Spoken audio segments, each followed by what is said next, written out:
Hey everyone, it's the Kung Fu Genius, aka Alex Richter. And if you're listening to us on audio only, I'd appreciate you rating and reviewing the podcast wherever you listen to it. And of course, if you like what I do here, don't forget to subscribe to the Kung Fu Genius on YouTube and hit that bell for notifications. Are you a fan of Wing Chun Kung Fu? Well, if you listen to me, I assume you are. I got great news for Kung Fu Genius fans. Right now, you can get an all-access 1-month free trial subscription to Wing Chun Illustrated magazine. Yes, I said free. Go to WCInewsstand.com and register in the upper right-hand corner, fill in your email and password, and use the code KFGTrial to get your free trial to the issues from 2011 to the current issue. That's right, all the issues, even the one with this guy on the cover. My Kung Fu Genius column is in all the new issues, as if you need another reason to get this awesome magazine. Go get your free trial subscription today. For all that information, check out the description below. And with that, let's get started. All right, peeps, on today's episode of the Kung Fu Genius, the genius will be answering all sorts of hot nonsense from YouTube. Lots of gems, lots of Bruce Lee fatigue, and lots of the KFG ain't using no horsey sauce. Let's get to it. He is unstoppable, unbeatable, unbelievable. He's Alex Richter, the Kung Fu Genius. And every day, I practice martial arts. Word is, I'm a Kung Fu genius. Practiced all day like a genius. Yo, Dre, how you doing, man? I'm good, Sifu. Yo, here we are. Yeah, Here we are what's for up? another AMA. Some controversial topics. Yeah. You got something in your throat? Yeah, I drank Go a ahead. little too much gulp in my coffee. Okay. What's it with this Barry White nonsense? Nah, my voice. I didn't want to. You ever try to hold in the cough? That's what was happening. I think he's suffering the effects of the virus of unknown origins. Absolutely. I was drinking this cafecito. Got it. Never gonna give you up. Don't Rick roll on the KFG podcast. All right, man. So what do you got for me today? All right, so they got the the AMA today. Ask me anything. Yes, I know what AMA stands for. Not me, you. Yes, no one wants to ask you anything. I wouldn't want them to ask me No, shit. No one's gonna ask the TFG anything. All right, Ask the go for it. TFG Yeah, I've got nothing. BFG over there, TFG over here. All right, let's go for it. All right, first out the gate, we got Grandmaster Gav 86. Ooh, because the other 85 Grandmaster Gavs were already taken. Pretty much. Got well, it. in the restaurants, 86 means you're out of here. Yes. Yeah, like yeah, Vladimir. 80 got We 86. ran out of you. Yeah. We ran out of all of them. 86. Yeah. Yeah. We just 86th. All right, so legit question. It's legit. Okay. This is not That's a good. fake question. Most of the questions we get on this podcast are not legit. This is not a Dreisen. Yeah, not a Dreisen. All right, not meant as a criticism of the channel. Okay, I don't want to hear it. I already sound like he's about to criticize the channel. Yeah. That's like the. I want to just say with all due respect. Yeah. Yeah. I'm not Yeah. racist, but Yeah.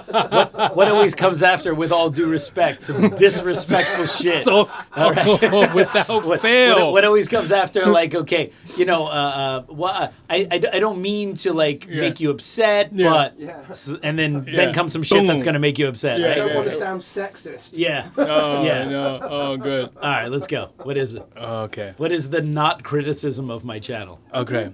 Not meant as criticism of the channel. Do you ever suffer from Bruce Lee fatigue? Okay, there's more to it. Okay. Should I get to that first question first? I don't know. All right, give me the rest of the question. I'll give you the decide. rest. All right. I'll decide how I'm going to parse this Just hold out. that thought right there. Got it. I love and respect the guy's work. Him as a person, because they probably hung out. Yeah. The more we learn, I know his films inside out, but there's so much more to Kung Fu cinema. Okay, the second people mention HK movies, they highlight the obvious. I get it, he's popular, so people will gravitate towards the subject, but these days I tend to find myself watching and enjoying Bruceploitation films more than I do any of his films and don't feel any intrigue about Bruce Lee conversations. That should disqualify the rest of his questions here. Wait, there's more. Bruceploitation. There's Oh more. my There's God. more. All right. Can you imagine being like, for me, it's always the equivalent of like, dude, Elvis Presley was a banger. But you know what I really like?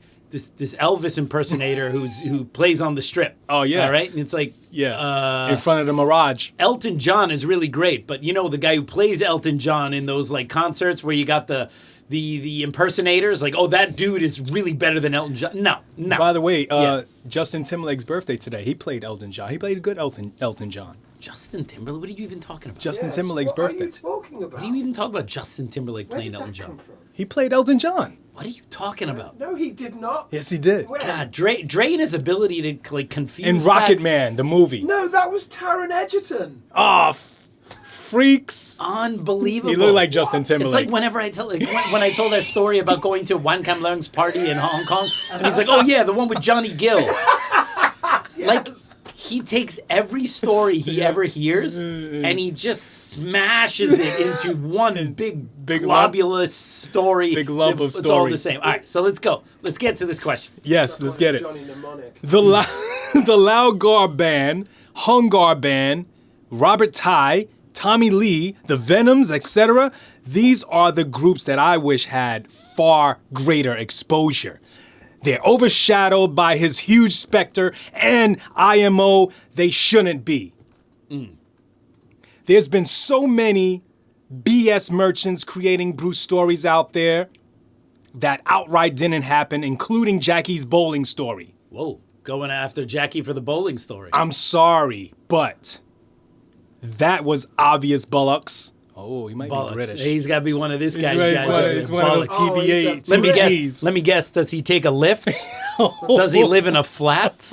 I Does don't he think look anyone both cares. ways to watch out for the lorry? Walk on a pavement. Does he say mate? No. Yes. Okay.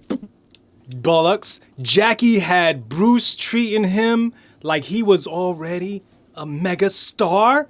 Not saying they didn't speak or even socialize. They more than likely did. But none of that tale rings true. And he knows this because He was there, obviously, Sifu. obviously. He was All right, there. so let's talk about the first part of the question. Do I suffer from Bruce Lee fatigue? Well, that is the only question in this. Well, that's the only question there. The rest of it is a rant. How Yeah. come other people don't like the stuff I like? I don't know. Maybe you could present it better and they might like it. I don't know. Right. So let's see. Do I suffer from Bruce Lee fatigue? Well, obviously, as someone who's now entering the second year of this podcast, of which 80% of the topics we discuss are either about Bruce Lee or somehow tangentially related to Bruce Lee. You did come in a little tired today, yeah. Yeah. Well, no. So I don't, because for me, for me personally, obviously I have a big fascination with Bruce Lee because he's one of the first of the people that I looked up to even in my pre-adolescence. So he's like, he's someone who's kind of been there for most of the life that I can remember. Besides Shokazuki. Right. Shokazuki came a little bit later, right? But he didn't have quite the impact, right? Right. So, yeah, so for me, but I can totally understand that someone who is older and didn't grow up with that influence or younger and didn't grow up with it, why that might not be the thing for them, right? But I don't really suffer from Bruce Lee fatigue in that, which is funny because you think about he only lived 32 years. And we seemingly have endless amount of debate about things that he did. Did he train judo in the early 60s or not? Did he do this? Did this happen? Did this happen? Did he train 18 hours a day? Exactly. We almost litigate parts of his life now in a way where, like, if he could come back and see us talking about these things, he'd be like, yo, I met that dude for an afternoon. Why are you guys debating? This is like not even a thing, right? Yeah. Because we are infinitely fascinated with Bruce Lee, or many of us are. So obviously we can really talk about topics for a really long time. The only time I really felt Bruce fatigue, and I'll be quite honest, was after I did the drug letters. Yeah? The video, the drug letters. Wow. And it wasn't so much Bruce fatigue so much as it was like I was tired of the Bruce Lee drug subject pretty quickly. Because obviously when those letters came out, it was a huge bombshell, and I, did some research into like the effects of cocaine because it kind of changed a little bit about how we looked at his death. And You learned a obviously- lot about cocaine. I that did. week. I did Yeah. learn quite a bit. And I researched what I could about Bob Baker and like what had kind of happened to him, and went down that kind of rabbit hole as much as we could. Because to be honest, I mean, those drug letters was over 50 letters. And it was kind of like a WikiLeaks dump because there was a lot of other information in there. And I'm lucky enough that I have people I can talk to about those things. And I don't think it's telling tales out of school, but I talked to John Little quite a bit after that happened because, you know, he was one of the biographers for the Lee estate. I mean, he was kind of the archivist, the collector, and all that kind of. And he didn't How know long any was of he this stuff. with the Lee He was estate? with them, I think, for at least 20 years. Yeah. And It's so a good chunk of life. I talked to him about that stuff, and we were both like, wow, this is super interesting. But for him, it answered a lot of unanswered questions he had during his tenure with the Lee estate. And, you know, I was lucky that I have him as like a sounding board to go like, yo, what is up with this? And, you know, John Little is obviously in the position where he has had access to Bruce Lee's daytimers and everything like that. So he could like line up the dates on the letters with like Bruce's daytimers and where he was. And he's like, yeah, this is starting to make sense. This lines up with this. And it kind of made we were maybe looking at a black and white sketch and now the picture has a little bit more color. You know what I mean? So that was the fascinating part. But what I didn't realize is because that video, you know, had 60,000 views or something like that, which is not like phenomenally big for YouTube standards, but for my channel, it's astronomical. The comments and how many comments on that? Too many. The problem was like you realize like because that was the first. I don't know if that's considered a viral video. I don't think it really quite is enough views to be viral. But let's just say for my channel, it was viral. The comments that came in every day, 30 of them were literally the same comments. Like you know, M pills are, and I had to I had to actually pin a comment on there, like what M pills actually are. 'Cause everyone decides they're going to put in their own theory, and they don't even read the other comments. And then just like the stuff that people write, it's just so stupid. I'm sorry. Like these people wrote really dumb shit on that video, and just coming in again and again and again, and you just realize like most of the people who comment on the Kung Fu Genius podcast, they're our regular followers or people who are into the subject matter. And that was the first video where a majority of the people commenting are not regular listeners to my podcast because they only heard that video. And they're more like beardy listeners. No, beardy listeners don't know. I guarantee you, most of beardy listeners don't even know about the drug letters. All right? Because they are like the oddest of all casuals. Okay. If anyone can believe anything that Beardy has to say about Bruce Lee, these are not the same people who are up to date on the drug letters. The hundreds of thousands of people who follow Beardy, these are idiots made in a laboratory. I don't know where they come from. Right. Siberian bots. I don't know what they are. Same all right? lab They're inferior clones of Okay. Django Fett. I don't know what they are. All right, but these are not real people. Twins that with know Arnold and Dan and he was the triplet that didn't make it. DeVito. All right, those are the majority of Beardy's followers, right? So I got a little fatigued about having to talk about the drug shit because then for a couple of the AMAs after that video, we kept getting drug questions, and like I thought it was interesting because it brought a new dimension to how we look at his death and also his very erratic behavior, especially in 1973. But then once it's like, yeah, okay, now we have a reason, maybe a better reason for his weight loss. We have a better reason for his increasingly erratic behavior, and we might have an answer for some of the odd health issues he had at the end of his life. And then once you know that, you're like, okay, that seems to answer some questions, and now I can continue going on about Bruce Lee's martial arts and his films and stuff like that. It's like the people who continually obsess about it. I'm like, what did you learn about this? That Bruce was using cocaine and some other drugs, and probably a little, let's just say, heavier than most of us anticipated. And once you have that information, okay. Then you got to move on. Like, you got to constantly relitigate that. And I'm not saying because I'm a fanboy and I don't like talking about it. I just go, unless we find out something new about his drug use, I got it. I got the lesson of the drug letters. All right. Now I want to go back to discussing his films and his interactions with stuntmen and other things, and of course his martial arts. So for me, I only got a little fatigued about having to talk about the drug stuff because the questions that came in after that video were, pardon my French, pretty fucking stupid. Yeah. And it was like, oh, this was your takeaway from all of this, right? And then the people were like, yeah, always. The thing that bothered me was the number of people who were like, oh, I totally knew Bruce was doing cocaine. All right? Eat a bag of dicks. You did not know that. Okay? All right? Well, everyone in Hollywood uses cocaine. Well, okay, if you have a general statement, everyone in Hollywood uses cocaine, and then you find out some celebrity uses cocaine, you're like, see, I was right. Yeah, because you literally said everyone in Hollywood uses cocaine. So this is called confirmation bias, all right? And so there are a lot of people who don't use cocaine, all right? Shit. And so they're like, oh, I totally knew it. Well, how come you didn't say it? The truth is that Tom Bleecker, who wrote probably the most scathing book ever about Bruce Lee, Unsettled Matters, even he didn't mention cocaine use in there. And I guarantee you, had he known about cocaine use, that would have been in Tom Bleecker's book. Yeah. And he was the guy who did have access to autopsies and all sorts of things. He didn't know about it. He knew that Bob Baker was kind of a drug runner for Bruce Lee. Everyone knew that, but everyone thought it was just weed. Yeah. So the thing is, like, dude, Tom Bleecker, the guy who married Linda Lee and then wrote this tell-all book, he didn't know about it.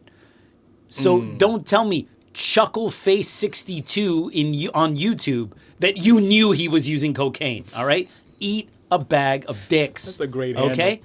All right? And so in addition to that, you had like people say like, I totally knew this and this was, everyone knew this or whatever. And it's like, yeah, once something comes out, oh, everyone knew it, right? That was super fatiguing. The other one was a small percentage of the people who thought the letters were fake and didn't want to believe it. And then there were even people who were like, no, he was probably just selling it. As if like, okay, so Bruce is now Tony Montana in Hong Kong, right? with all the unbelievably harsh drug laws they have in Hong Kong, Bruce is starting to make money from his movies. Yeah. And his thing is like, I'm going to sell cocaine in Hong Kong. No. Okay. All right. A big part of the conspiracy theory about the Bruce Lee drug letters, which came up again and again, and that's what was fatiguing. All right. I don't get tired of talking about Bruce Lee's early childhood, his martial arts training, his evolution, his physical training, his TV, his movies, all the stuff that he did, because there's so many different aspects of Bruce Lee that you can get into.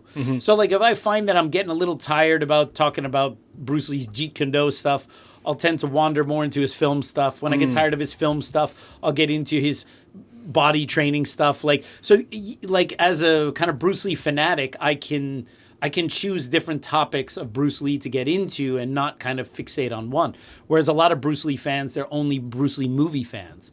Or they're only Bruce Lee is the god of all martial arts who could not be defeated by anyone fans. Or they're people who are just into the Jeet Kune Do stuff or just into the Wing Chun stuff, right?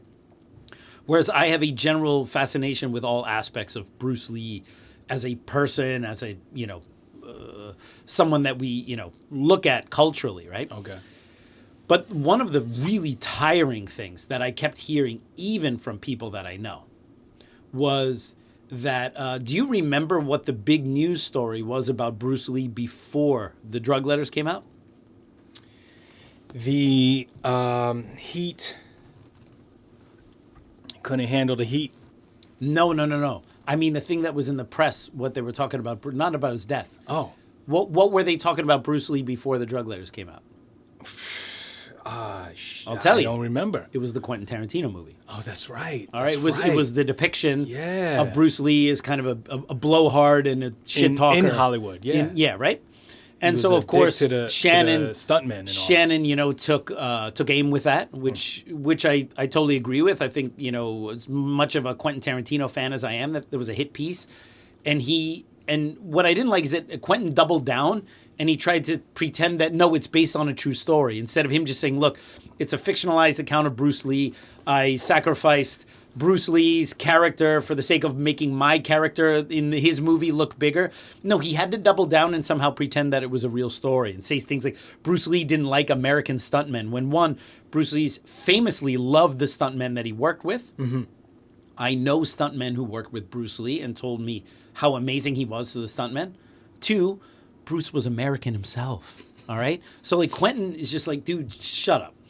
So just admit that you just did it as a hit piece and stop pretending like, oh no, this is based on fact. All right? Just like the flamethrower in his movie, right? Is that based on fact too in that film, right? So that was the big news cycle about Bruce Lee. And then Shannon obviously goes and attacks Quentin. And because of Shannon, Once Upon a Time in Hollywood didn't get released in mainland China, which is obviously a huge market. Yeah. So, and the word is that was like Shannon had put some pressure, talked to some Chinese officials. Wow.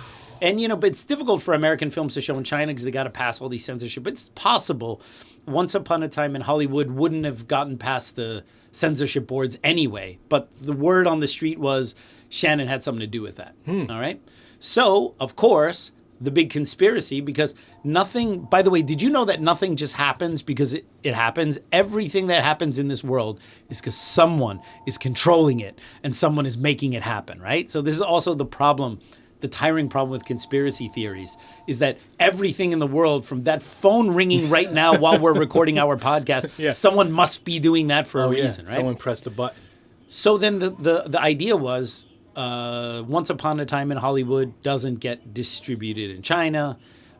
Quentin is in this war with Shannon Lee, whatever, on what? And look, it's a war. It's a couple articles back and forth. People who are not following the Bruce Lee shit are not they don't give a crap about that story. This was not a CNN story, okay? Yeah. This was a story, an internet story. This was MSNBC was not talking. Fox News was not talking about this. Okay, so it really was not that big of a story, right? So then, of course, the conspiracy is that these letters were found shortly after that to embarrass Bruce Lee, and that was a retaliation from Quentin Tarantino. So Quentin Tarantino, in all of his pettiness, is embarrassed by Shannon Lee telling. And what did Shannon Lee say? No, you're lying. All right. Yeah. Did she embarrass Quentin Tarantino? No, she's just taken him to. But no, in the conspiracy theorist's mind, all right.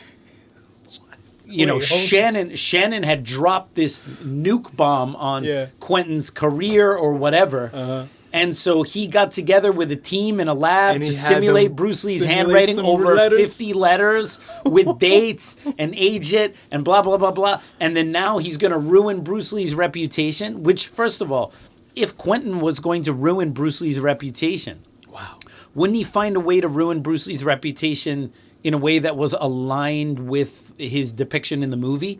Like find some letters from stuntmen who beat up Bruce Lee, or find someone telling a story about Bruce Lee getting beat up. No, we're gonna go and create these 50 letters, most of which are talking about Bruce trying to get cocaine while he's in Hong Kong.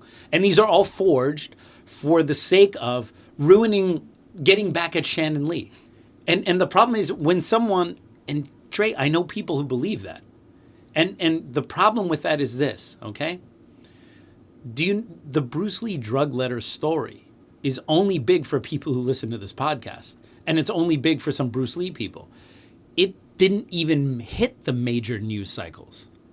The Lee estate never had a statement on it. Obviously, they didn't really want to talk about it. And obviously, Linda Lee is implicated in perjury on this stuff as well. But the statute of limitations is probably up on all that stuff. But clearly, Linda Lee lied on the stand for the insurance and all that kind of stuff, saying that she didn't know about Bruce's habit. And literally, she wrote letters asking for drugs for her husband, way harder than cannabis. All right? So the only people who talked about the Bruce Lee drug letter. So first of all, they were in the auction, so all the collectors were like, "Oh my God, have you seen this?" Right? Tony Valenti is a big Bruce Lee fan and dude out in Vegas who all these cool videos. He sent me this. He's like, "Yo, did you see these letters?" And I looked at it. I was like, "Wow!" So it was like being spread by some like Bruce Lee fans and collectors. Like, "Hey, have you seen this? Like, this is crazy. Have you seen these letters?" And Bloody Elbow which is a kind of an MMA media source. They do articles online, Bloody Elbow, mostly mixed martial arts. They picked up the story about the Bruce Lee's drug letters, and then I did my video. And there were a couple other little videos. Tom Bleecker just did a video, but it's not, it doesn't have the same impact as mine. And that was it. So we are meant to believe that as retaliation for not getting his movie shown in China, him and a crack team of handwriting forgers created 50 letters that also happen to line up with his private daytimers about drugs and all this stuff, and in such detail to get back at Shannon, who the Lee estate suffered almost no public setback from the drug letters. They ignored it, and there wasn't enough pressure from any of the people who sponsor the Lee estate. No one gave a shit. Yeah. It's one Bloody Elbow article and my stupid video. And that's it. So Quentin Tarantino did all of that for a Bloody Elbow article and my dumbass video? Yeah. All right? And, you really showed. Can you imagine how much money it would have taken to hire a crack team of people to forge all those letters? Yeah. All right? For like 25 people Yeah. and writing 2 letters each. Quentin, but the amount of time it would I'm take. just and everything picturing like that. No, it's just ridiculous. actual scene. But the problem is you have to talk down people from a ledge when they think this kind of stuff. Really? How much money would Quentin Tarantino or whoever is behind Quentin Tarantino have to pay to do this? And the end result is his film still isn't shown in China. Right. The Lee estate didn't even get so much as a black eye from this thing. And it's one article and one stupid video on YouTube that hasn't even broken 100,000 views. Can you see the ad for it? Can you write like Bruce Lee? The ad in the online? Yeah, I'm gonna go audition for that Bruce Lee. They put that in Craigslist. Yeah. Do you have handwriting like Bruce Lee? Do you know anything about cocaine? Well, Quentin Tarantino's got a job for you. Yes, all right, this is good it. job. Can you imagine but people will construct this thing like it's so obvious. Like Shannon was going after Quentin Tarantino, and a few weeks later, Bruce Lee drug letters came out. It's just so obvious. All right. You know who I blame? Who? Hollywood. Obviously. Hollywood. But the problem with conspiracy theorists is this, all right?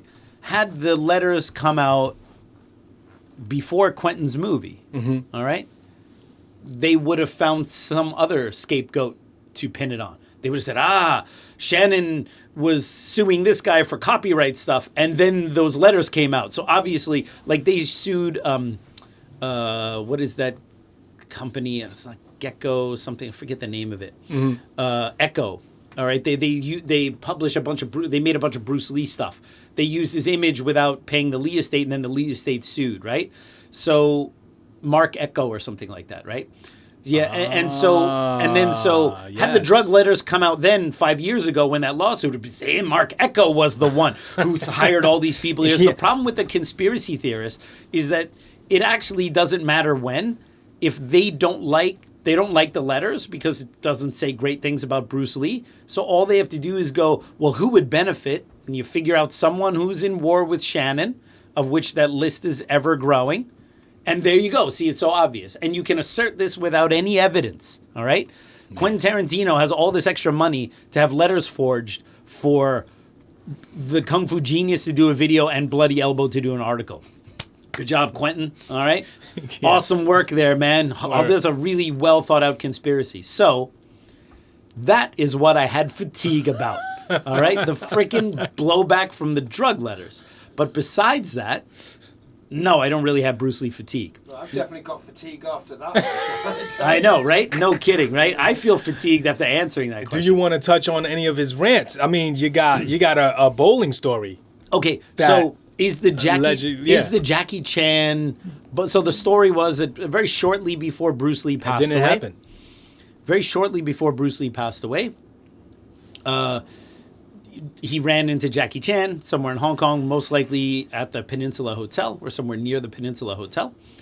And Jackie was going bowling, and then Bruce kind of tagged along with him and was by himself and kind of sat there and watched Jackie bowl and then decided, okay, I think I'm going to take off. And then he walks away, he goes into a taxi cab, and that was the last. And like a week or two later, Bruce Lee dies, and they have a very brief exchange. Of course, Jackie felt like a big deal because he went to this bowling alley with Bruce Lee and all this kind of stuff. And like the story is that true or not? Well, of course, people always like to embellish stories after the fact, right? And you always have to imagine, if you tell a story about something that happened to you 15, 20 years ago, our human memory is not very reliable. All right, we tend to. I mean, I don't mean that in a funny way. I mean, like, actually, we misremember stuff all the time. Our brain. There's a really great book by Leonard Mladenov, I think his name is Mladenov,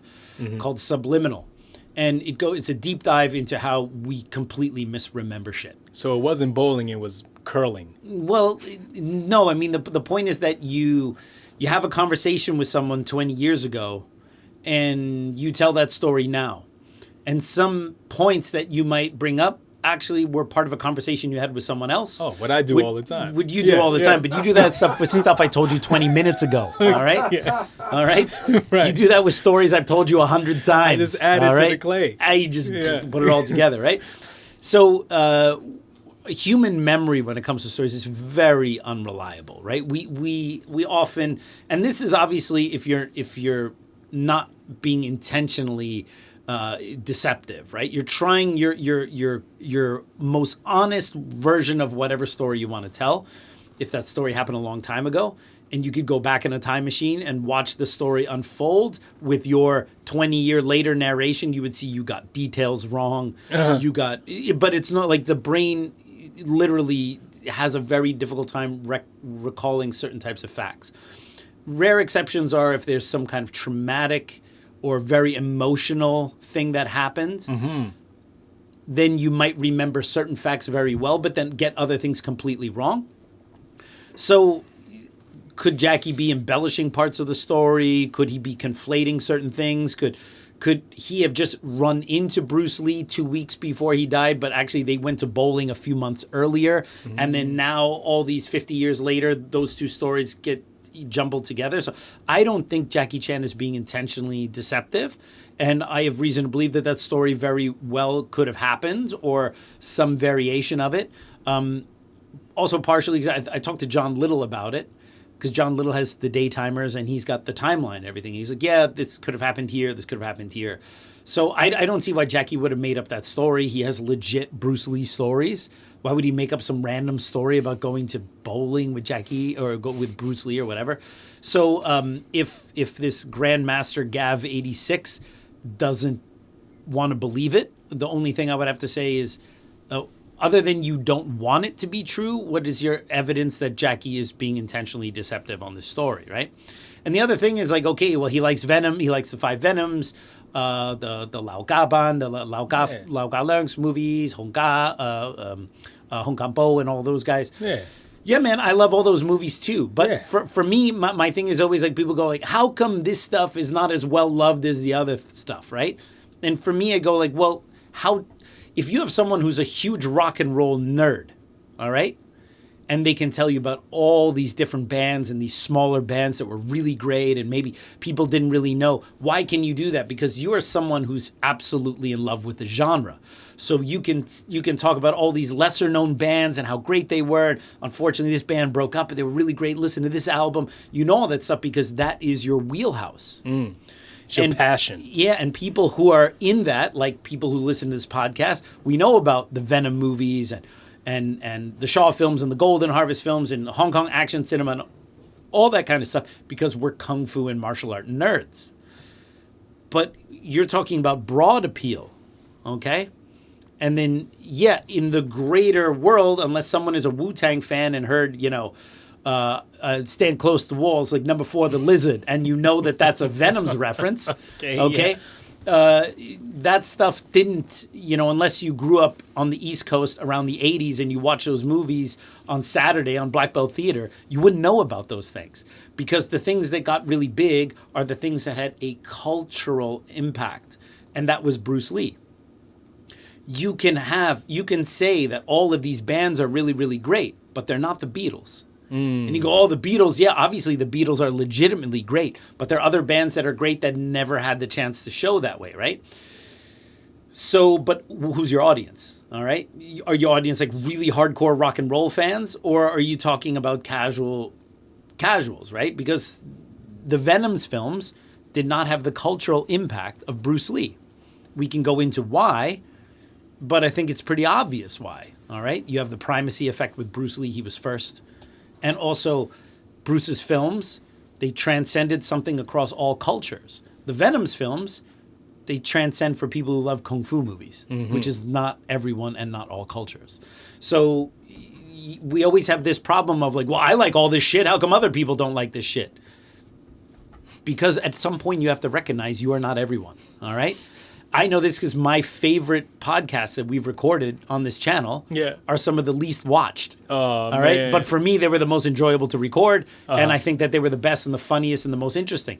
The Ninja episode, Vincent Lin, a few other episodes, right? Yeah. Okay. What did people go ape shit for? Fight Quest, controversy fight, that stuff. Beardy calling out some guy on fake Bruce Lee stuff. And the John Little interviews because it's Bruce Lee, all right? And I love doing all those, right? But like, I could do 2 hours on Ninja 3 The Domination, all right? Oh, I wish you would. Yeah, and I would get 30 views on that episode. And they'd all be me. Yeah, watching it 30 times. All right, so what do we got next? All right, next up we got Kelvin Dyson. Don't Related to confuse- Vacuum Dyson? No, I yeah. was gonna say, Airblade Dyson? Yeah. they're both the same guy, by the way. Yeah, no know no they're relation the to same guy. Dreisen. No relation to Dreisen. English. English, Yeah, yes. he's English. Yeah, I wonder if he used the spanner to create those vacuum cleaners. All right? Question for you. All right, good. Not Not BFG. the BFG. Oh. All right, what's the question? TBG. All right. Don't know if you've been asked this already. Probably. Tom Bleecker has released some very interesting videos regarding Bruce Lee. Yeah. Was wondering if there was any interest in having him on your show one day. If not, would love to know why. Peace. So, yeah, Tom Bleecker. Full disclosure, Tom Bleecker and I have been in contact for at least a couple months, couple emails here and there. Not like he's not my bro sending me WeChats or something like man, that. Right? damn. No, we exchanged a couple emails. Okay. And I exchanged one or two emails with him before he started his channel. So I think he saw what I had done with the Bruce Lee drug letters, and I think because obviously of his connection to Bruce Lee through Linda Lee, I think he wanted to do his own channel, and now he's done a couple videos. I've seen some of it. It's interesting. Obviously, he's got a perspective that's very unique. I have asked him to be on the podcast. Some time ago. Yeah, and he seemed to not really be that interested. Right. And I emailed with him again recently, and maybe he'll be interested at some point. I don't know. Would love to have him on because I read his book Unsettled Matters when I was an 18-year-old, and that broke my brain. And I would love to just be able to ask him about stuff in there, right? Because Pick his brain on that. Well, because I think one of the things about Tom Bleecker's Unsettled Matters book is that there are a lot of things that were in there that we later found out were true, but there are also a few things in there that have not been confirmed. But I think the thing that people want to know is on certain things that he talks about in there is what were his actual sources on that, like kind of parsing out what might be speculation to what did he actually have hard evidence on, what did he actually have documents on. And I think some people want to know that, and I would love to talk to him about that kind of stuff. Tom Bleecker, if you're out there, come to Kung Fu Genius. We got a space for you. Yeah. I'll put you right where this guy's sitting. Yeah, please. Please. We need a day off. We need a day off from this guy. All right, let's go. What's next? If you're not doing it just do it for getting me out of here. Give me Yes. the day off, That's right. Mr. Bleecker. Give me a day off. Give All us right. all a day off. Give us all a day off from this jackal. All right. Next up, we got Jay Deester. All right. Okay. I think he's one of our Patreon supporters. Yeah? Yeah. Shout out to the Patreon supporters. All of them. All 10 of them. No, we got 20. I think we got 27 Patreon supporters. now. Oh, it jumped up? But four Yeah. of them are Topher. 4 of them are Topher. Yeah. Is Different Dre Ison one accounts. of the pages? I think No. he is too. No, he's not. Dre Ison one. That's right. We figured it out the other day. No. You just figured that out right now. All right, let's go. Jay Deester. I mean, he always gets his questions in somehow. Yes. Anyway, Jay Deester, how do you think the CCP government will affect things in Hong Kong? Sifu? You talk about the Chinese Communist Party? I think that's This homeboy tried to get me like shadow banned by the entire world. By- This podcast will have 0 views if I say anything bad about CCP. I love China. I love simplified characters. Woohoo. I love China. Next question. You know, I Next love- question. When I was Next growing question. Up, all right, moving right along. So I can't say anything Off topic, about... quick. Let's go. Next question. All right. All right, I'm not next going to up. let this dude torch my podcast by saying some dumb shit about China. All right, let's go. This freaking guy. I just right, love let's go. cartoons. You know Let's what I'm saying? Andrew Lin. All right. All right, next up. Did you ever have experiences during your training where you felt discouraged or disappointed at your own progress? How did you overcome that, assuming you did have this experience? That's a very good question. I think it's something that... Is it? Yeah. I think it's something that most people struggle with from time to time. Like, Yeah. am I progressing at the rate I Raise your want? hands up. All the time. Am Oh, I, yeah. Am I where I want to be? Should I be, could I be better? All this kind of stuff. And I think there are a couple ways to deal with that. Mm-hmm. And some of them, in my opinion, have to do with preventing that as an issue that even comes up. Because when we practice martial arts, just like any other pursuit you can take, your progress is never linear. All right, it's not like you start here and then you just have this linear, steady upward rise No, it's not to like- where you are. It's like not that. that way. Oh. Your progress in anything that you pursue is going to, you go up a little bit at first, you'll plateau a little bit, maybe even backslide, then you go back up, and so it's a lot bumpier than people want it to be, but it's that way with anything you do. I mean, I think you could go to any high performer Olympic athlete. Mm-hmm. I'm sure you could go even to someone like Michael Phelps and ask, like, has your improvement always been this way since you started swimming? And I doubt very highly he would say yes. It would say, like, oh, it levels off, it goes up, sometimes you backslide. And so you have to accept that as a normal process of getting good at anything, all right? Obviously, we don't want to backslide, but sometimes we do. Sometimes we have mental blocks, and our performance can get worse than it was previously. And sometimes we can have something physical set us back for a little bit. And sometimes we can, when I was younger, sometimes you see someone else coming up really quick and you look at yourself and you start to beat yourself up for that kind of stuff, right? So if you accept the fact that progress is not linear in that kind of way, then you can be a lot kinder in your personal assessments in terms of what you do. Stop beating yourself up unnecessarily because you have a false expectation that progress has to be linear to a certain degree, going straight up, right? If you understand that it's never that way, and it's not that way for anyone. It's not that way for anyone in martial arts, for horseback riding, for literally any pursuit you could pick. I cannot imagine, sometimes we make a lot of progress at first because you go from not knowing anything to knowing something. All right. So now your progress is like this. And then what Newbie happens? gains. Yeah, it's like newbie gains in the gym, right? And then once you have those newbie gains, you do this. All right. And then it's a little while. And then maybe all the progress you have from that point on is like you plateau and then you go up a little bit and then you're there for a while. And then you go up like this instead of that. And that's totally fine because there is then a steady trend of upward progress, even though it's slower and it's not in a straight line. So you have to accept that, all right? Because that is not because of your Wing Chun training or your teacher. It's literally any pursuit you can follow. Your progress would be like that. So that's the first thing you have to understand, all right? 2, you always have to reassess what your goals are because oftentimes we confuse our goals with what we see other people around us doing that is better than what we're doing. It's like you started martial arts because you wanted to learn to defend yourself, let's say. And then suddenly you're doing it for a year and you're like, why is this guy already learning the Buji form or something like that when I'm still not learning the Buji yet, for example, all right? And I'm not saying that that's the case here. I'm just giving up some kind of random example, right? But you see, that thing has nothing to do with why you started doing martial arts. Why does it matter what someone else is learning or not learning? What does that have anything to do with you? So you have to and we live in a social media society. I know this because I've taken over my social media now at the Kung Fu Genius on Instagram. And you see the stuff that people respond to, and you see the stuff that gives people anxiety online. And it's like you have to show this image of success and everything is great and all this kind of stuff, and people want to see it. But that's also what gives people anxiety because they're like, I'm not there. All right. Even though most of what we post on social media is complete bullshit. Right.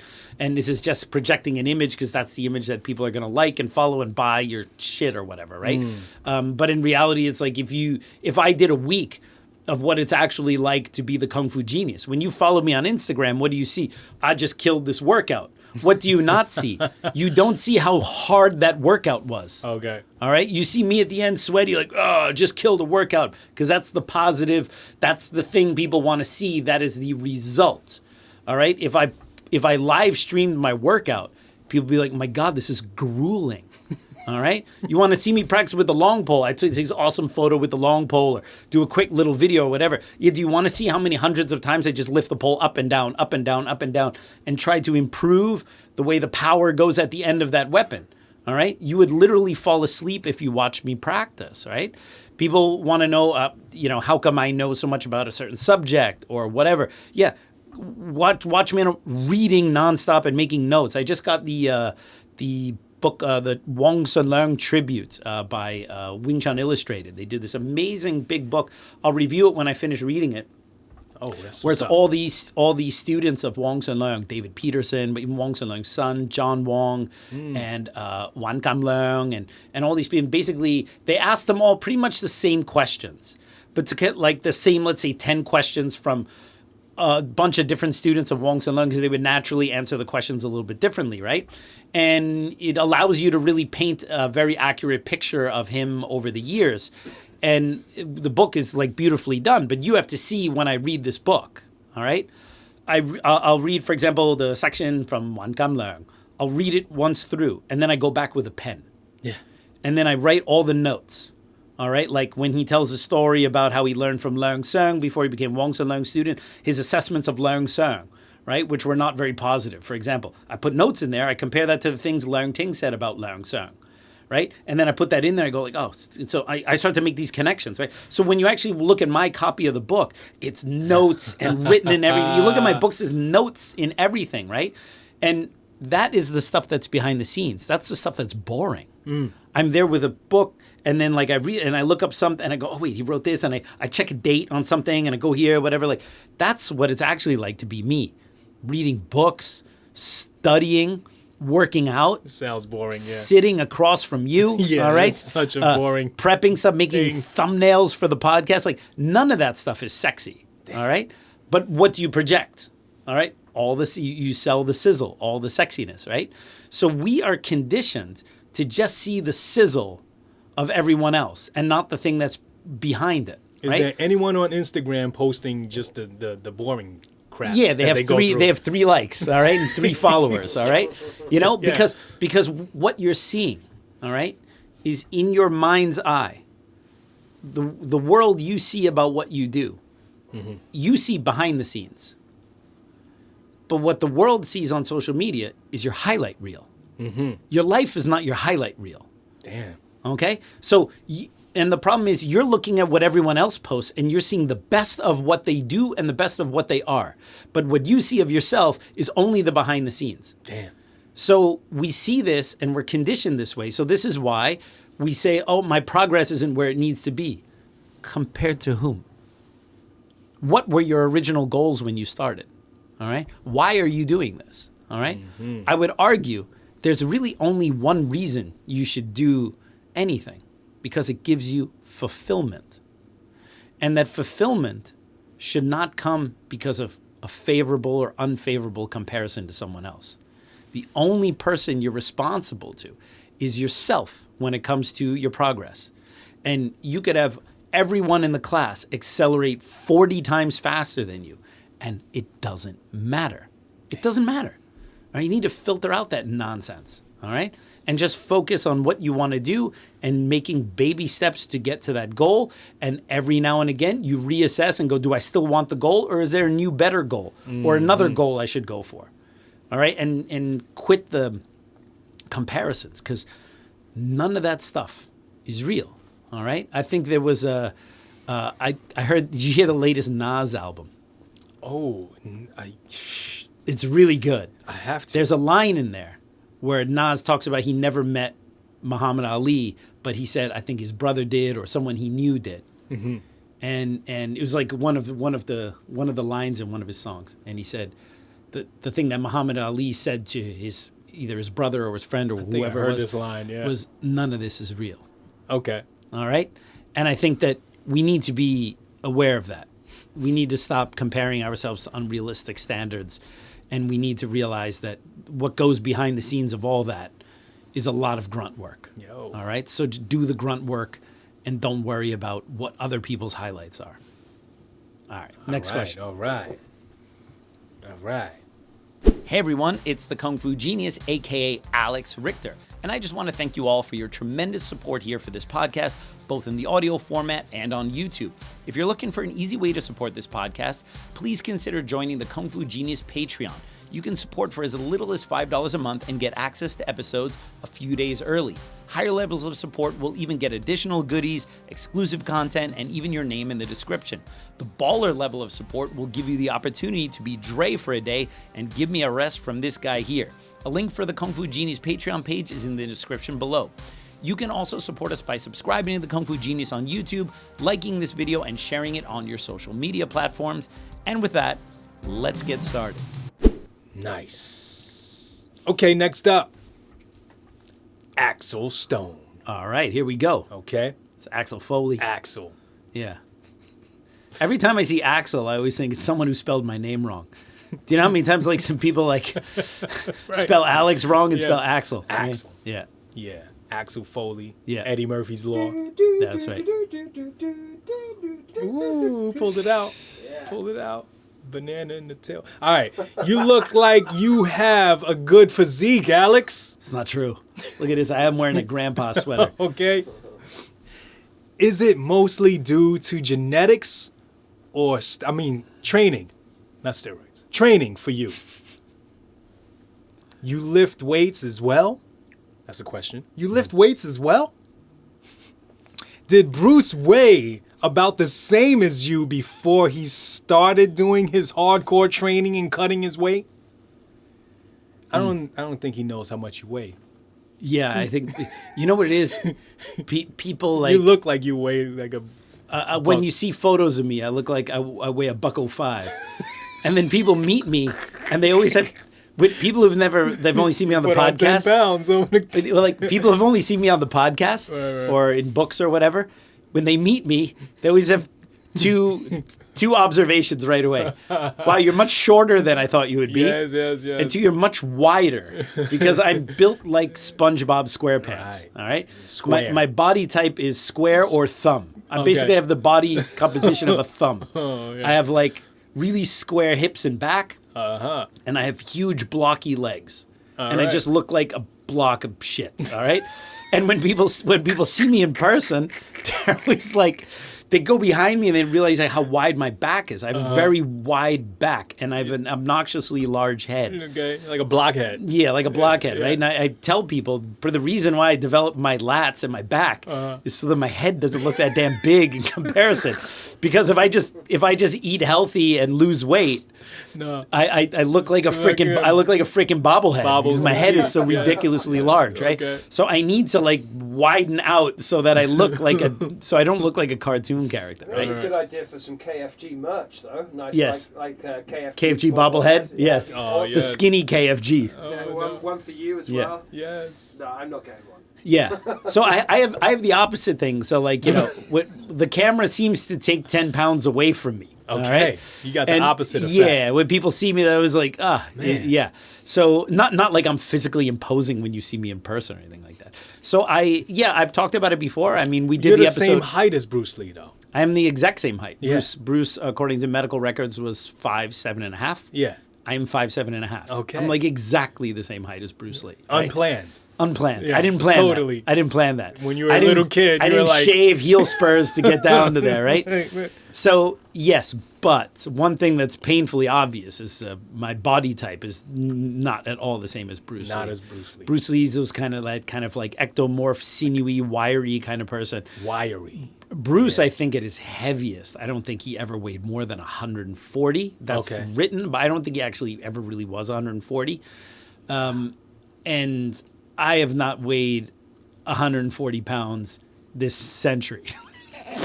The last time I was 140 pounds was probably 1999. All right. Yeah, back when I Yeah. remember being 125, Yeah. So 30. I weigh 172 pounds. Okay. So to give you perspective, And this is off your this is not your competition weight. This is not really. off- So 170 Off-season weight. 170 pounds is if I'm just doing my normal workout and eating normally. All right. I am actually now getting into a training phase. I just because I had my shoulder surgery last year, and then I was in Florida, so I was busy teaching. And now, starting in January, I started training again. So I'm down to about 167. And I'm going to train to get to about 162, which is very light for me. And That's your competition weight. It's not my competition Gotcha. weight. All right. But yeah, so I lift weights. I do cardio 5 days a week. I do my martial arts training. And that's about it. I mean, body composition. I mean, people see me like in the opening of the Kung Fu Genius. Everybody's like, he's unstoppable. Like that was, yeah. I mean that's me at 162 pounds. That's actually me way lighter than I am right now. And that was when we were training a lot like crazy. And that's what I look like. And that's genetics, right? That is from my normal training. And I really don't do anything other than a standard ass strength training routine. You've seen my strength training routines. It's normal. It's just squats and press ups and bicep curls and Yeah, the tricep basics, stuff. the and, fundamentals. Yeah, and chest presses and walking lunges and things like that. I don't do anything like crazy weird or anything. You don't do skull crushes? I do skull crushers Yeah, for the I like triceps. skull I like crushers. skull crushers, yeah. This is fun. But I also do martial arts training. I hit the wall bag. I hit the heavy bag. I do kicks. I do footwork. I do long pole. I do knives. I do grip strength training. I like pull-ups. Pull-ups are like my favorite thing in the world. And that's what I do. And that's it. And that's genetics, all right? I have good leg genetics. My upper body genetics are not... My arm genetics are not great. My Yeah. upper arm is okay. My forearms are not that great. My back is where the money is. All right? My lats, Right, my that's lats. the money shot. As John Little called me, he said, "I am the lat genius." All right. So yeah, because I can do the Bruce Lee lat spread. Yes, Maybe not. I think I'm probably wider than him just because of my body type, but I think his actual lat spread. Proportionate to his body. His lats are way more wingy than mine. But I think I'm probably still wider, but I don't think that is all lats. I just have a wider frame, right? But I have that somewhat boxy V shape. But that's genetics, man. Genetics, yeah. Even Tom the bodybuilder is like, Sifu, you got good genetics. You should have been a bodybuilder. Yeah, I don't know. I don't know. You gotta take too much of that horsey sauce to be competitive as a bodybuilder, and I'm not into taking the horsey sauce. Oh no, we were talking about Ngannou the other day. We were talking about when he came into the ring with the abs. And yeah. He's in the high 200s with abs. Which is just a straight killer. He's under what, 17% body fat? Is that right? You gotta, no, for abs to be showing, it can't be more than 15. Okay. Yeah, but so under 15%. That's scary. Yeah. When you are that big, because normally heavyweights they don't have abs because they're heavyweights because they got a lot of mass on them. when you are that size and it's muscle and you can see abs on someone that size, holy shinto. It's scary. That is scary. That is a scary individual.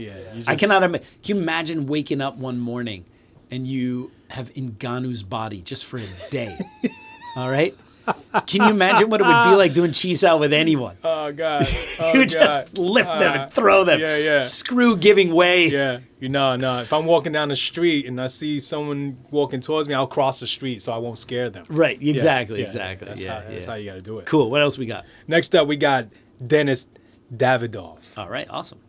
Or Davidov. Or Davy Dove. All right? I'll take whatever. Yeah, all right. I still go back and listen to episodes of Dudes all the time. Awesome. All right? You guys together, it was magic. Big Sean came off as such a genuinely good person. Also, an AMA question. Yeah. What is known about any students that Yip Man taught prior to coming to Hong Kong? Ooh. Do they have their own students, videos available, etc.? Same question about Yip Man's actual classmates, most of whom were senior to him. Do any of them have any established lineages? Does all current mainland China lineages come from Yip Man's classmates, or are there other branches entirely not going to Yip Man's direct teacher? Well, that's a really good question. I don't know how qualified I am to answer all those things because I'm not the expert on all of those lineages outside. You're not the lineage genius. I'm not the lineage genius. And anytime you make... You're the shoveling genius. Yeah, I'm the shoveling genius. I shoveled the hell out of that snow the other day, right? Anytime you make a general statement, like you try to make a non-controversial general statement about a lineage outside of your own, someone from that lineage is going to take umbrage and be like, "Oh no, why are you talking about stuff you don't?" So you can't even tiptoe around this stuff without people getting triggered. So Yip Man, prior to coming to Hong Kong in 1949, he taught a couple students in Fatsan, and from what we gather, he really did it mostly just to keep up his own practice. So in other words, he wasn't running a school in Fatsan. Yip Man came from a very wealthy family, so he didn't need to teach martial arts as a living. And I think why were they wealthy? His family, how did they get wealthy? His family owned a number of businesses. In fact, even though they were in Fatsan at that time, this is in the Qing Dynasty, his father owned businesses in Hong Kong. Okay. So like he owned businesses in other cities. Yeah. So and they owned land, and so they were a very wealthy family. So it doesn't make sense that Yip Man, coming from wealth and coming from means, would try to earn a living teaching martial arts. Because the idea of a commercial martial arts school, the kind of more the way we know it, really didn't take hold in China until the 1920s with the Jingwu Academy in Shanghai. Yeah. The idea that you were going to have a school with a signboard and take public students and stuff like that, like while that may have existed, but that was not really something that sifus did. And most sifus of whatever martial arts style usually earn their living doing something else. Chan Ma Sun, who is Yip Man sifu, he was a money changer. So he would be like, you would exchange gold and silver, and like he was the guy who did all that stuff. That was how he earned a living. Leung Chan, Yip Man Si Gong, was actually a medical doctor. That's how he earned his living. Other people in the Wing Chun lineages, like Wong Hua Bo, these guys were opera actors. Okay. So we don't really see, even in the known or accepted mythos of the Wing Chun lineage, anyone who actually really earned a living teaching Wing Chun until Yip Man, because that is a relatively modern construct. The idea that you're going to open a school and teach publicly, and people are going to pay tuition to come and learn, right? So Yip Man had a few students in Fatsan, from what I understood, Lun Kai, Kwok Fu, and there's one more, but I always forget his name. And it seems, just from what we can see, that he taught them more or less in a casual way. So in other words, he may not have been as serious as he maybe was later in Hong Kong. Now, if I say that, I'm sure people from those lineages may get upset. This is just it's just how I look at it from what I've seen, because we've seen photos of some of Yip Man's pre-Hong Kong students, like Learn Kai, performing the wooden dummy techniques. You can see it in Leung Ting's book, Roots of Wing Chun. He went there to Fatsan and found Yip Man's old students and photographed them performing Siu Nam Tao, Chamkyu, Buji, the dummy techniques and stuff. And we see things like Yip Man didn't teach them to insert the leg into the dummy leg, which is like a huge part of Yip Man Hong Kong era footwork, right? Okay. That you step in and you make contact with the person's leg and you jam. And oftentimes when we do the wooden dummy, your leg sticks to the leg of the dummy, right? And when you look at Leung Kai's wooden dummy techniques, he doesn't insert his leg at all. So you have to wonder then, well, is this something Yip Man kept for himself? Is it something he developed later? Is it something he didn't teach? But whatever the reason is, they didn't learn to do that. And that's kind of very part and parcel to how Yip Man Wing Chun was taught in Hong Kong. So I don't really know. They had external Hyun Saos in their forms. So, you know, in Wing Chun, in the Yip Man Wing Chun, the Hyun Sao we do is normally the Loi Hyun Sao, the internal Hyun Sao. Loi. Yeah, Loi. Loi, like to come in, right? Yeah. And Oi is external. And when you look at, like, for example, Leung Kai, he did external Hyun Saos. All right, so he actually circled the hand the other way. And, you know, Leung Ting, when he talked to them, he was like, oh, was what Yip Man showed you this or whatever? And because it would be strange that in Fatsan, he would show the Hyun Sao to go in one direction. And then later in Hong Kong, to every single student he taught, it went to the inside. So did he just change it? Was there a reason? And it seemed that upon further pressure, Leung Ting, you know, he was like, did Yip Man really teach it to you this way? They admitted that they got that idea from a book. So meaning that whatever the old man taught them, they changed it anyway. And they changed the fist, like the normal vertical fist. They added the phoenix eye. And they started to dip the wrist every time they punched because they had read in some book about pressure points. So already they were punching in the normal form, the normal punch, with the phoenix eye and then circling externally. So, Wow. And then upon further inspection, it would seem like, oh, we actually read that in a book and changed it. So even they are not necessarily doing what Yip Man taught. Now, as far as Guok Fu, who is another student, I don't know because I didn't see his forms. I think that his son or his grandson is still teaching somewhere. And so you do have representatives of these early lineages out there. As far as Yip Man Sivu, Chanhua Shun, Yip Man was the last student of Chanhua Shun. So everyone he learned from was his senior, his Si Heng, Chung So, and all these guys. And there are, from what I understood, still representatives of some of those Si Hengs of Yip Man who are teaching out there from the Chanhua Shun lineage. But, you know, people forget what the Second World War did to China and to Chinese martial arts in general, right? You were not allowed to practice Chinese martial arts in China after 1949 or do anything related to the old ways and customs. So most of the legitimate Kung Fu masters, they left China and they went either to Hong Kong or Taiwan, or they just could not teach anymore in China. So you have to think of how much knowledge was lost and what happened to all these other lineages. Now Wing Chun is having a renaissance in China, but these are either instructors who went and learned from someone in Hong Kong, or they're just like people who are making shit up, like this Master 2 guy on Instagram who's he's just like a martial arts actor pretending to be a Wing Chun Sifu, and people are gobbling this shit up. Who's this? What? This is a guy on Instagram with all these demos. He's always like walking around in the classroom and his students are randomly attacking him and he's punching the hell out of them. Master 2? It's all TU, and it's all sped up and it's edited, and people are like, oh, these are great. I'm like, you think those things are real? Oh, I the gotta guy's see walking this. through his school and random students attack him as if like any martial arts school is like this. But this guy's just an actor. This guy's just an actor, right? see But this this is the craziness. stuff that's big in China. It's all very sensationalistic. It's all like they looked at the IP Man movies and then got some wushu guy to copy that stuff. So it's very difficult to tell what's actually real as far as Wing Chun goes in mainland China. Yeah, I really don't know. Because half the time I'm like, I think this is just a wushu actor who learned some Wing Chun stuff. Look, if you can do all those fancy wushu forms, then it's easy for you to imitate the Wing Chun forms because they're not very acrobatic. Okay. So it's very easy for someone with decent martial arts background and athleticism to fake being a Wing Chun master in China. It's very easy. And you do have a lot of that. Yeah. Damn, dude. Hey, well, you know, we should just move to China. I think we'd do all right. We do okay. I love China. All right, let's go. Did we get through that So do I, actually. whole question? Yeah. Yeah. All right. I wonder if I had a question in the middle of that. Maybe I didn't. You might have, but I just talked you over. Yeah, I just totally forgot about Don't it. interrupt my flow. So since when did we have Matthew McConaughey on this podcast? That's right. All right. All right. So, what do we got? All right, next up we got Just a Guy. Just the guy. It's just a guy. Okay. Are there discount codes for the new book?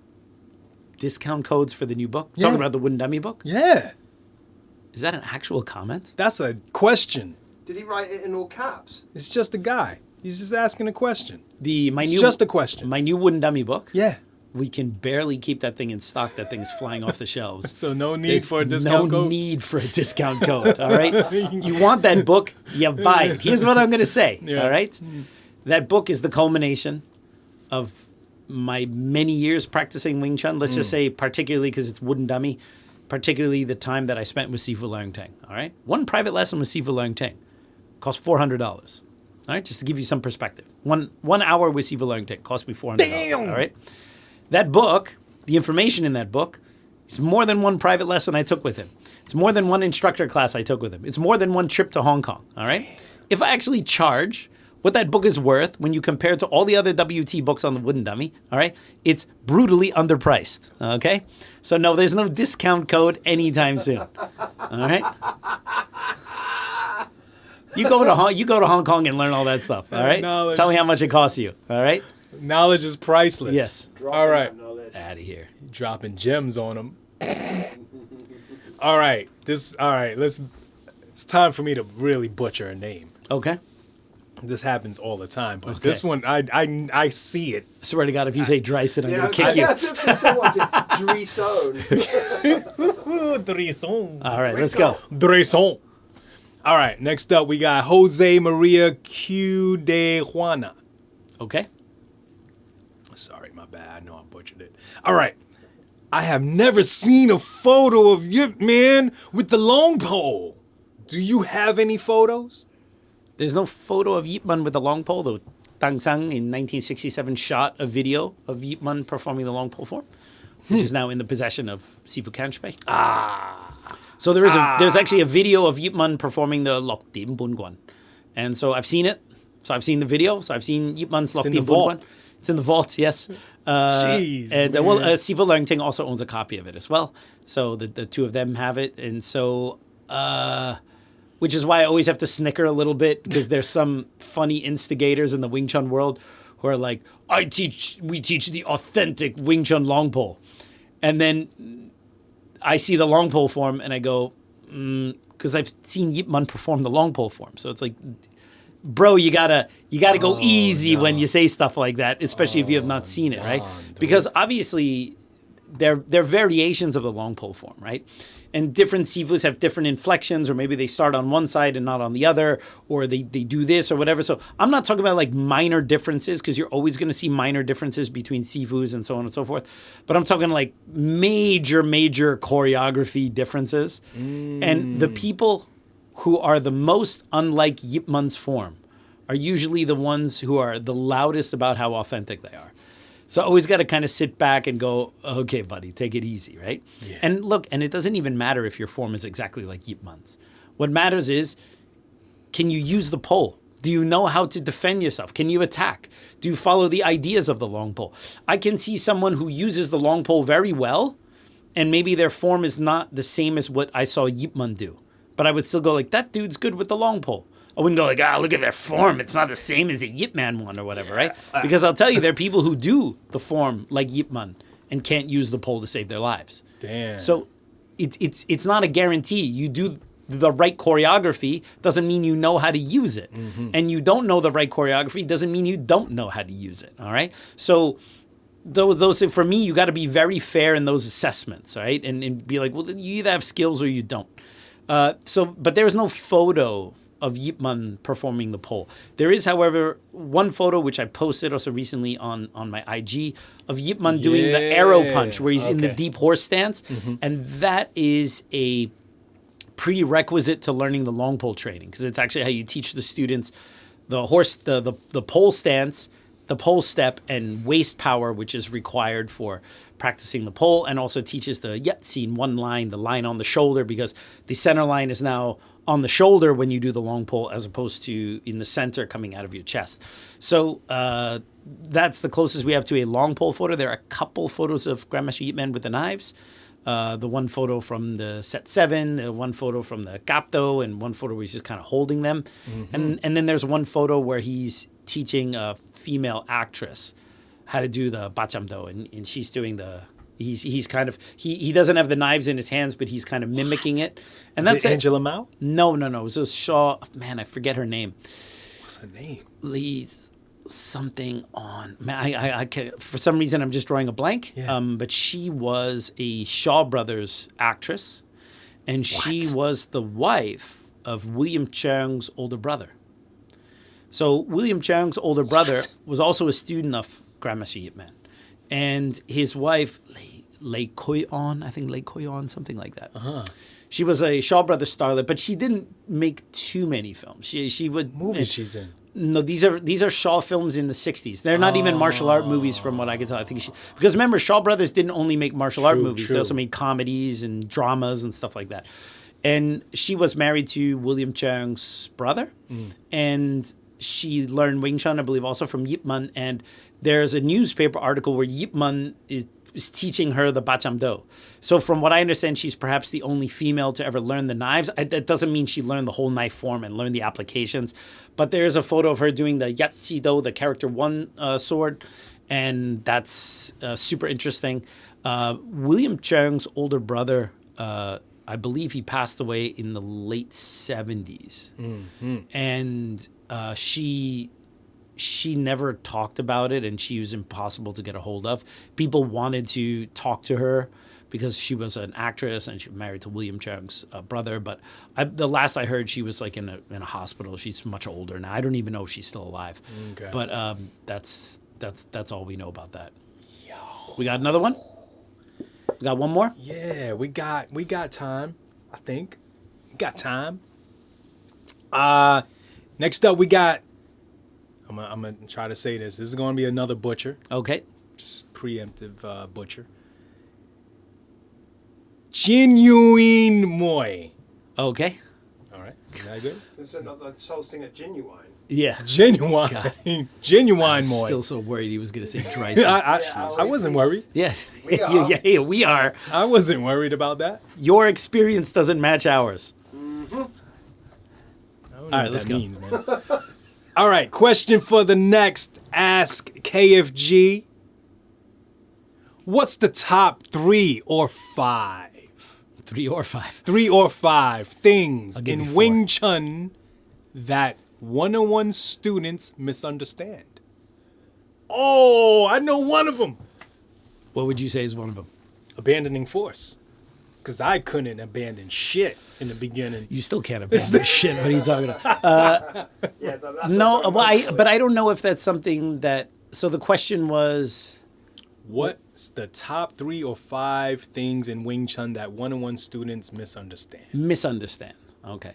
Well, I don't know if it's misunderstanding so much as they just haven't learned it yet. So I don't know if saying like, okay, a beginner doesn't abandon their power. It's the beginner doesn't know how yet. So I don't know if that's something they misunderstand so much as just something they just can't do yet. Can't do it yet. I think what we really fight mostly as Wing Chun instructors is whatever they saw of Wing Chun before they came in the door.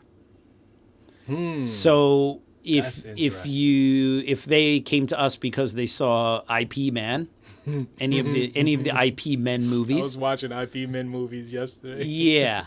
Then there might be an idea that what we're going to teach them is your opponent comes at you with multiple punches and you're going to kind of pluck these things out of the air with these kind of cool looking Wing Chun combos.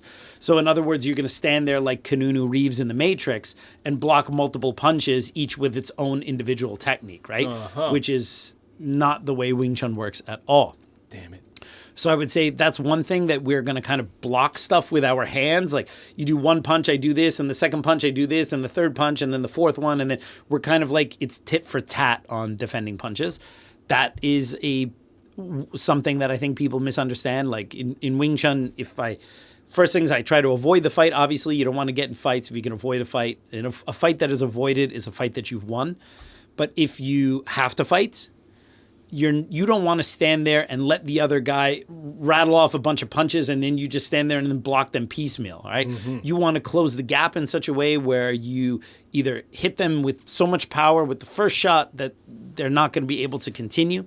And if you don't hit them with enough power, you want to be in a position where you can prevent their ability to continue striking. So you use your body position and angles and stuff to make it harder for them to continue to punch you, as opposed to I'm going to just let you punch me freely and I'm going to block them every time you do it. So I think that kind of that we block multiple punches in a row idea is kind of wrong. That was wild for me in the beginning when someone told me we don't block in Wing Chun. Yeah. I was like, what? Yeah. I was like, what? Yeah. And so that I would say is kind of like a bit of a misunderstanding. I also think the idea that you have to do chain punches super, super fast. You know, that people are always going like, oh, how many chain punches can you do a second? And rattling off as fast as they can, like thinking that, oh, this cool looking Wing Chun is doing a bunch of fast chain punches, as opposed to like, no, it's better if you have powerful chain punches that have effect. You know, what is better? I give you one solid punch that floors you, or I give you 10 punches that wear you down slowly. All so right. That Guinness Book record I hold that shit doesn't matter. No. And there's like a graph where you can see that the Wing Chun punches get weaker and shittier with too much speed. Yeah. Because obviously we know that, you know, power is about taking your mass and accelerating it as fast as you can. So the idea would be like, well, if you can have a super, super fast punch, wouldn't that punch then also be more powerful because you are accelerating that mass at such a great speed? And the problem is this, and I know this because and I might have talked about this before, there's like in Germany, there was a Wing Chun Sifu, his name was Frank Ringeisen. And he created Frank why do you find that Ringeisen? Ringeisen. It's literally a German name. Why do you find that funny? I thought it said Dreisen. Ringdreisen. Unbelievable. Wow, you're really, really trying to get there, Unbelievable. I thought so he anyway, said it. he created this contraption, which is basically goes on the wall, and it had an LED readout, and you could chain punch it, and it would tell you like how many punches you did a second, and how powerful your punches were. Mm-hmm. And it had the WT logo, and it was cool. He was like an engineer, so he developed it, and he even sold it to WT schools, but because he wasn't producing these en masse, they were like quite expensive. And there are only a few WT schools that had these back in the day. They were very expensive. We had one at the castle.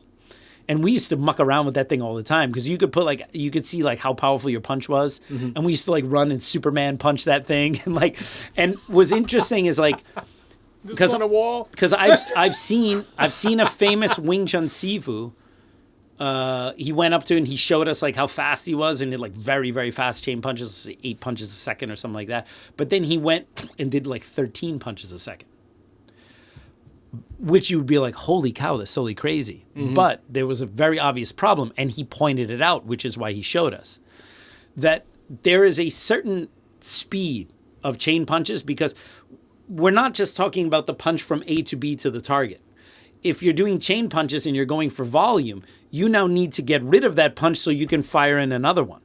So there's like, you can almost graph it to a certain amount of punches. You can get good speed and really good power. But once you start to go faster than that, you start to see that the power goes down.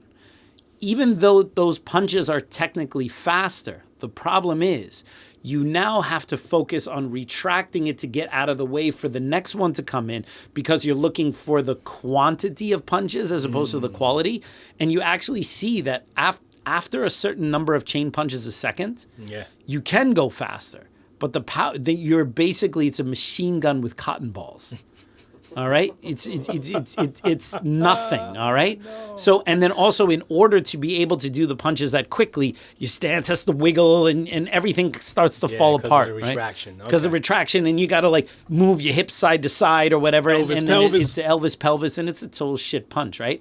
So this idea that like super fast chain punches is like the cool thing. That's also a misunderstanding, right? Better you develop a strong punch, a powerful punch, a well-connected punch, and you give fewer of those that have effect than you give a lot of them that don't have effect, right? And I would say similar to that last one, not just the fast chain punches, but the fact that I think a lot of people, because of social media, think that Wing Chun is about, I always like to joke. I say, Wing Chun means to chant springtime or to praise springtime. Those were the two characters mean. But if you go on YouTube, you would think that Wing Chun means do a bunch of shit fast. Do a bunch of sloppy shit really fast. Yeah. So you got these guys going, doing all this super fast stuff, not realizing that you pull your hands back so quickly to do some cool combo, pak lap trap, and not realize that every time you have to change one of your hands, you're losing stick to your opponent. Damn. And if your partner is just standing there with their arms that way, man, go to town, slap them as much as you want. But if they have pressure and they come back in, every time you retract your arm to do another movement, you're losing stick and you're giving them a chance to punch you, right? So you need to be able to go in and hit them at the same time while you're controlling them and maintain that stick while you change hands. And you cannot do that by doing a bunch of really fast shit quickly because you're constantly losing stick in between just to do more shit, which might not even make sense. Damn. It's like you're doing it just for the sake of doing it. All right. You need combinations that make sense and that are adapted to the situation rather than a bunch of fast, loose hands. Right. So that is also, and that's similar to the chain punching issue, right? Wing Chun is not just do a bunch of shit fast. I saw an unintentionally hilarious video the other day because, as I said, now I'm in control of those. I'm in control of my Instagram. So yes. Obviously my Kung Fu Genius Instagram, it's all martial arts stuff. So when you look in the recommended stuff, it's all martial arts stuff that shows up, right? And there was a Jeet Kune Do guy who was he posted a reel and he was like, yeah, every time those guys say Jeet Kune Do is a bunch of crap that doesn't work in a fight, or every time people say Jeet Kune Do is just a bullshito or something like that, right? Okay. He goes, yeah, they should see this. And then he goes on the wooden dummy. So basically this is him countering all the haters that say Jeet Kune Do or Wing Chun or working on the dummy is a bunch of BS. And he goes on to just do a bunch of spazzy fast stuff on the dummy. And he does it really fast. So I know why it's impressive to him. Because pop, pop, pop, pop, pop, pop, pop, pop, he's doing all this stuff really, really fast. And you can imagine casuals, they would just salivate looking at this stuff. And I just go, so you stuck to the guy and then you let go to do the next thing. You stuck to the guy and then you let go to do the next thing. And so these kind of super fast combos, it's all I just see is oh, you're continually losing stick with your opponent for the sake of doing something fast because that's what looks cool. But actually this doesn't make sense. All right? If you had your Paxo sticking and a Lancel and a barring arm and you just drive forward with forward pressure and you don't let the guy turn and you hit him with the same hand again and again while you maintain control, this is a far better tactic than all this kind of slappy, switchy hand nonsense, which only makes the casuals salivate, but it makes anyone who's actually ever tried to use this stuff in a fight we just want to rip our hair out. And so that was his counter to the bullshito guys, which was to show, in my opinion, the thing that makes Wing Chun the least effective. Fast, slappy nonsense. And so I would say those are the things most people understand. And I'm going to say that's all I got to say about that. All right, everyone. Well, I hope you liked that episode of the Kung Fu Genius. As always, don't forget to comment below and ask any questions you might have for a future episode. And don't forget to like this video and subscribe to the Kung Fu Genius. Hit that bell for notifications. And as always, I'll see you guys next time. Word is I'm a kung fu genius. Technique speaks for me, not lineage. Forget Jet Li, cause I'm the one. Many call me seafood, but to you I'm sea gung. And I produce masters. You surpassed us. Your kung fu stiffer than corpse and caskets. City Wing Chun is the house I built. Violate the gate and your blood gets spilt. Alex Richter, always the victor. All right. All right, all right, all right. I should end it like that. All right, you ready, man? All right. All right, peeps. On today's episode of the Kung Fu Genius, the genius will be answering all sorts of hot nonsense from YouTube. Lots of gems, lots of Bruce Lee fatigue, and lots of the Kung Fu Genius ain't taking no horsey sauce. You guys. It was so close. You I thought we were guys. going to get out of here soon. I'm pretty pretty sure you might be taking some horsey sauce. God.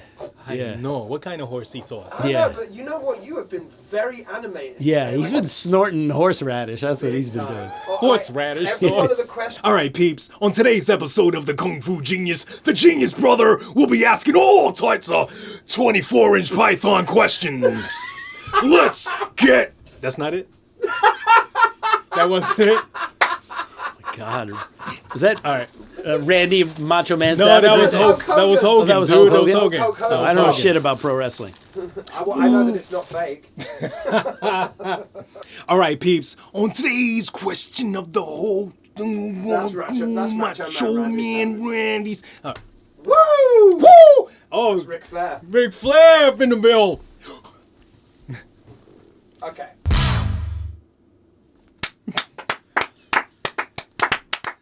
That's ridiculous. I think the TFG is using That was horsey shorts. ridiculous.